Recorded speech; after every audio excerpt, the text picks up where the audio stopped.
A paz do Senhor Jesus, meus irmãos e irmãs, é com muita alegria que mais uma vez estamos aqui para estudar a nossa lição de Escola Bíblica Dominical da nossa revista Crescendo da Palavra. Hoje, para a nossa penúltima lição, a lição de número 12, que fala sobre o pós-milênio e o trono branco. Hoje estudaremos as guerras, ou melhor, a guerra que acontecerá ao final do milênio. Depois estudaremos o grande trono branco, o juízo final. E, por fim, encerraremos a lição fazendo uma análise dos termos inferno, Tártaro e Geena, para compreender a diferença entre esses três termos na Escritura Sagrada. Bom, nossa lição iniciará com a elucidação textual, mostrando que o texto do Apocalipse, capítulo 20, versículos 1 a 15, relata o reinado do Senhor no milênio e o que acontecerá logo após a soltura de Satanás, que será preso logo no início do milênio. Ele seduzirá as nações, que mesmo tendo desfrutado do reinado de justiça de Jesus, ouvirão o diabo e se reunirão para a guerra contra o Senhor. E serão derrotados, iniciando-se então o juízo do trono branco ou juízo final. Nós iremos então analisar nesta lição a última guerra da história da humanidade, o estabelecimento do grande trono branco e a definição de inferno, Tártaro e Geena. Esses são os tópicos que abordaremos nesta lição. O primeiro tópico é a batalha de Satanás, que aborda o que acontecerá ao final do reino milenial.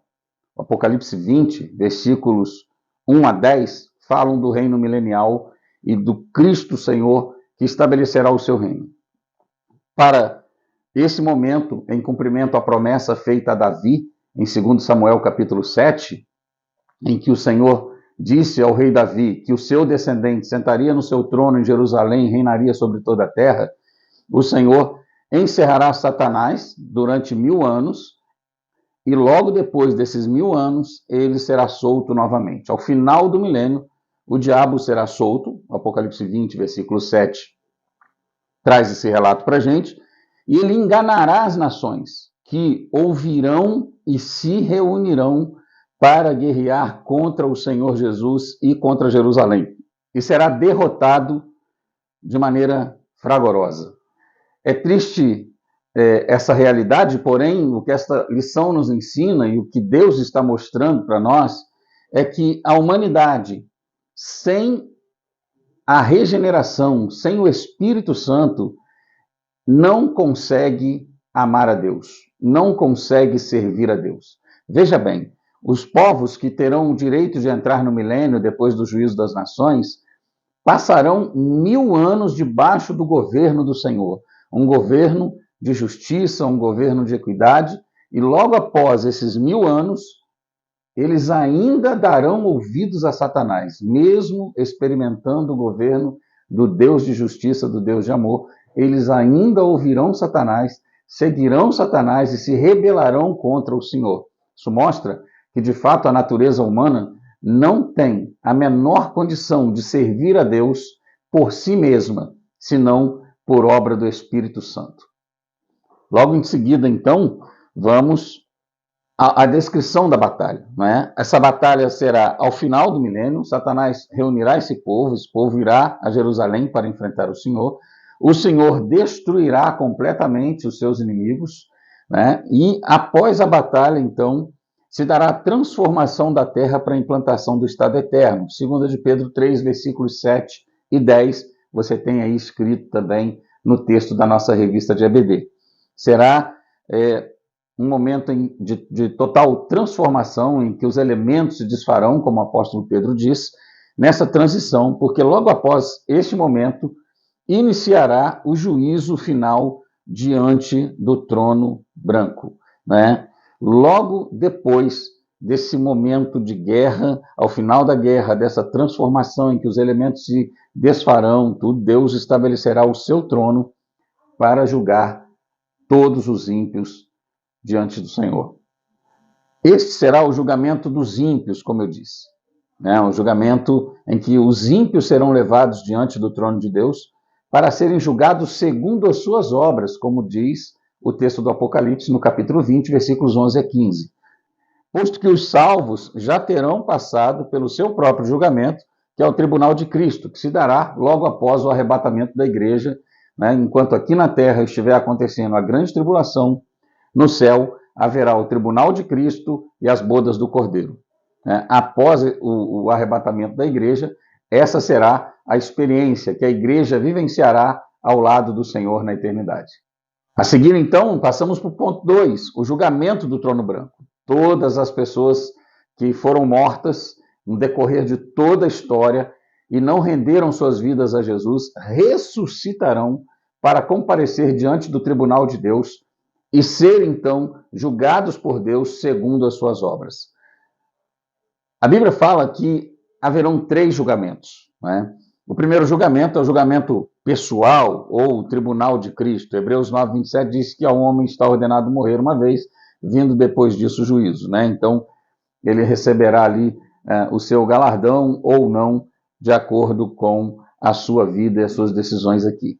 E o tribunal de Cristo, que acontecerá logo após o arrebatamento da igreja. Vale ressaltar aqui que a proposta que o pastor Alan fez, ela é questionada por outros teólogos dispensacionalistas que entendem que esse julgamento pessoal de Hebreus 9, 27 é apenas uma referência ao fato de que, após a morte física, a pessoa já está debaixo do juízo de Deus, seja ele qual for. Ou seja, se ela morreu em Cristo, o juízo de Deus para ela é a da salvação.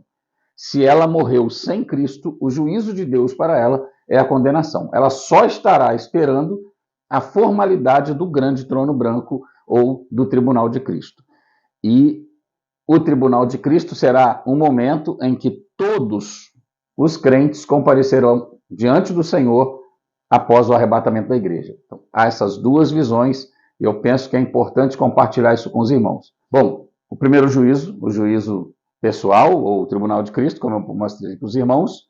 O outro juízo, o juízo das nações, que é aquele julgamento que haverá logo após a grande tribulação, quando o anticristo e o falso profeta liderarão uma guerra contra Israel, contra Jerusalém, serão derrotados pelo Senhor, que virá do céu, como já vimos em missões anteriores, né, e destruirá o anticristo, o falso profeta, lançando-o já no lago que arde com fogo e enxofre. E aí, então, as nações amigas de Israel terão o direito de entrar no reino milenial e experimentar o reino de justiça, de amor que o Senhor prometeu na Escritura.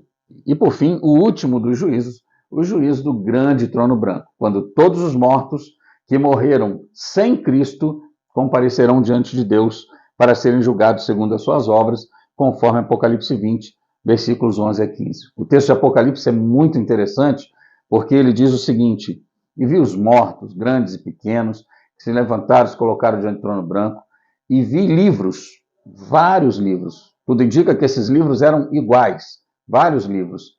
E um outro livro, o livro da vida. Veja bem, vi livros, vários livros, esses livros tudo indica eram iguais, e um outro, esse outro, né, esse termo outro, mostra que esse livro é totalmente diferente de qualquer outro livro que esteja ali naquele lugar. E o livro da vida é o livro onde estão os nomes daqueles que foram salvos e que terão a sua eternidade com Deus. O texto continua dizendo: e os mortos serão julgados por aquilo que está escrito nos livros, ou seja, pelas suas obras. Serão julgados por aquilo que está escrito nos livros. Porém, como a Escritura mesmo nos ensina, pelas obras ninguém pode ser salvo. Logo, após o julgamento daquilo que está escrito nos livros, será determinado que essa pessoa não pode ser salva pelas suas obras, porque as suas obras são insuficientes diante de Deus. Talvez alguém questione e fale: mas pastor, há pessoas que viveram uma vida de honestidade, pessoas que foram boas, pessoas que foram honestas, que foram fiéis, que viveram uma vida com muita integridade. Essas pessoas não podem ser salvas, elas não fizeram tanto mal assim.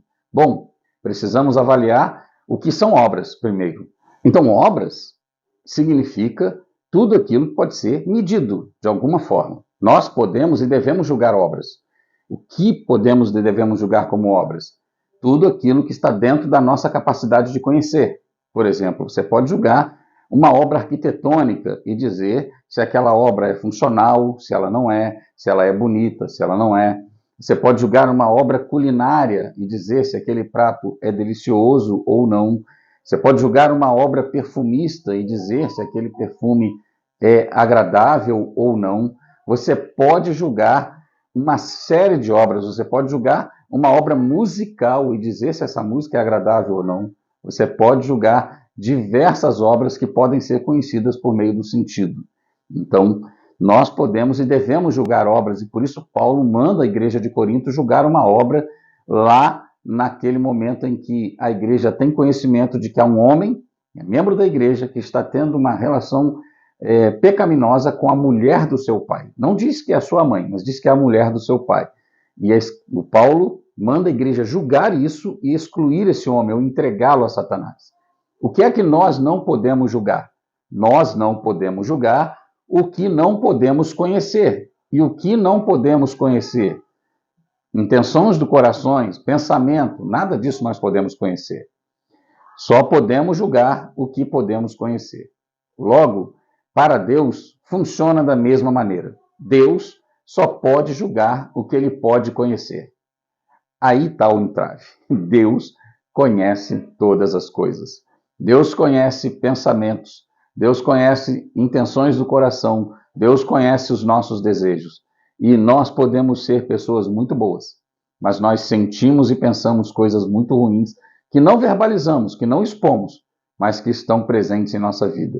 Então, por isso ninguém pode ser salvo pelas obras, porque para Deus, pensamento, sentimento, desejo do coração, tudo isso é obra. E nós temos muitos desejos, muitos pensamentos e muitos sentimentos ruins, negativos em nossos corações. Bom, continuando então, diante do grande trono branco, todos aqueles que foram julgados pelas obras não podem ser salvos. A maior prova de que não podem ser salvos é que a palavra continua dizendo assim: e viu-se no livro, e todos aqueles cujo nome não estavam escritos no livro da vida, veja bem, todos aqueles cujo nome não está escrito no livro da vida, foram lançados no lago que arde com fogo e enxofre. Não é pelas obras, é pelo nome no livro da vida. Então, todos aqueles que não têm o nome no livro da vida serão lançados no lago que arde com fogo e enxofre. Ora, pastor, então por que precisa se abrir os outros livros? Para estabelecer a justiça, para o julgamento justo, como acontece na nossa sociedade. Alguém pode cometer um crime, um assassinato, ser preso em flagrante, foi visto, o crime foi presenciado por pessoas, a prisão foi feita em flagrante no momento do ato, e essa pessoa não é considerada homicida até que ela passe por um julgamento forense. Ela é, até o momento do julgamento, até o momento da sentença, ela é considerada suspeita de homicídio ou réu de homicídio, para que então, depois da sentença, ela seja considerada então homicida e tenha a sua sentença determinada. Ou seja, o fato existe, a condição existe, mas somente depois do julgamento é que, de fato, essa pessoa recebe a sua sentença final. Bom, vamos continuar então. Terceiro tópico, inferno, Geena e Tártaro. Para muitas pessoas, não faz a menor diferença esses três termos, porque elas não têm nenhum conhecimento sobre isso. Porém, é importante conhecer, importante saber a diferença que há entre os três. O inferno é o termo grego Hades, usado no Novo Testamento, ou Sheol no hebraico do Antigo Testamento. Se refere ao estado intermediário dos ímpios, Em toda a Antiga Aliança, os mortos iam para lá. O termo Hades significa lugar dos mortos. É para onde iam todos os mortos, Logo depois da vinda de Jesus e da ressurreição do Senhor Jesus, os mortos que morreram pela fé no Senhor não mais estão no Hades. No Hades havia dois lugares. O Hades, o lugar de tormento, e o seio de Abraão, onde estavam os justos, separados por um abismo. Porém, com a ressurreição do Senhor Jesus, ele foi às partes mais baixas da terra, e todos aqueles que morreram em Cristo, ou seja, na antiga aliança, mas em Cristo. Como assim? Ora, pastor, essas pessoas não conheceram a Jesus. Sim, mas esperavam Jesus. Eles morreram pela fé no Messias. Eles acreditavam no Messias, que ainda não tinha vindo, e morreram pela fé nele, e por isso foram salvos pela fé no Messias, e estavam no seio de Abraão. O Senhor os transportou até o terceiro céu, o paraíso, que Paulo fala em 2 Coríntios capítulo 12, versículos 1 a 4. Ora, por que eles não iam para o céu antes? Porque no céu não pode entrar pecados. E na antiga aliança, os sacrifícios que eram feitos para perdão dos pecados deles eram sacrifício de animais. Porém, Hebreus 10:4 diz que o sangue de touros e bodes não pode purificar pecados. Logo, eram sacrifícios insuficientes para o perdão dos pecados. Porém, com o sacrifício de Jesus na cruz do Calvário, sim, todo pecado foi de fato lavado, porque o sangue de Jesus é puro e nos purifica de todo pecado.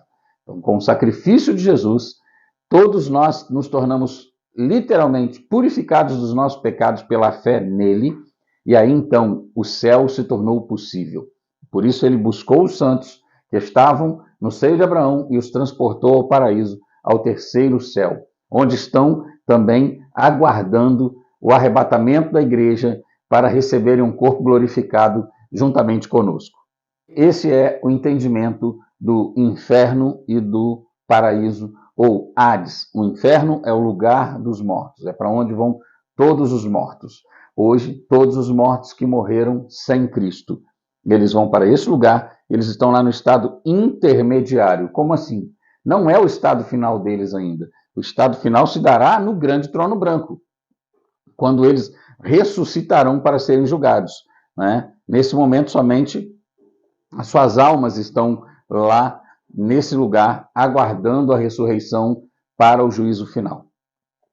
E os santos, igualmente, estão no estado intermediário, no paraíso, que é o terceiro céu. Paulo usa os dois termos como sinônimos, aguardando o arrebatamento da igreja, quando eles receberão um corpo glorificado juntamente conosco, pois Paulo também nos ensina em 1 Tessalonicenses capítulo 4 e também em 1 Coríntios capítulo 15, os mortos ressuscitarão primeiro, depois nós, os que estivermos vivos, seremos transformados e juntos seremos arrebatados para o encontro do Senhor nos ares. Bom, então, assim entendemos o termo inferno à luz da Escritura. E o termo tártaro, que se refere a um outro ambiente, né? Ele aparece em 2 de Pedro 2,4, na verdade é o único texto na Escritura em que o termo aparece. Ele é um outro ambiente também espiritual, de condenação, mas dentro dessa citação bíblica de Pedro, se refere a sendo um lugar onde apenas estão anjos, e anjos poderosos, anjos poderosíssimos. O Tártaro é o lugar onde estão encerrados anjos poderosíssimos, cujos quais Deus não permitiu que saíssem para afligir a humanidade, e eles estão lá aguardando o juízo. Então, o Tártaro é um lugar, é uma prisão específica de anjos, e anjos poderosos. E por fim, o Geena, que é o estado eterno dos demônios e dos ímpios. O Geena é chamado no Apocalipse de o lago de fogo, ou segunda morte. Este é o Geena, o estado eterno, é para onde serão enviados todos os demônios, porque a Escritura diz que o lago de fogo foi preparado para o diabo e seus anjos, não foi preparado para a humanidade. Porém, a humanidade que rejeitou a Cristo também será lançada no lago que arde com fogo e enxofre, porque eles não optaram por estar com Cristo onde Cristo está. Rejeitaram a oferta de salvação que o Senhor fez a eles.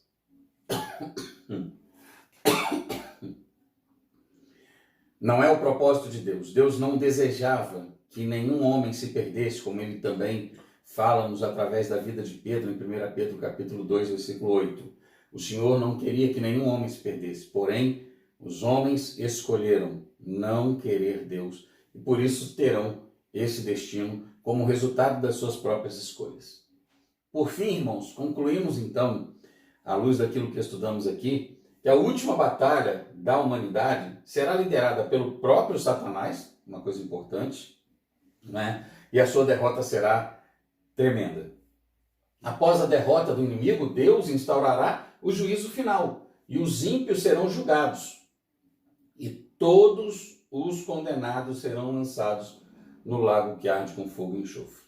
Podemos ver que este lago de fogo, também chamado no Antigo Testamento como Geena, é o lugar onde serão lançados igualmente a morte e o inferno. Ou seja, o inferno é menor do que o Geena, né, porque ele é um estado intermediário e o Geena é o estado final. Amém? Bom, essa foi a nossa lição de número 12. Que o Senhor te abençoe. Que o Senhor abençoe a sua casa e a sua família, em nome de Jesus.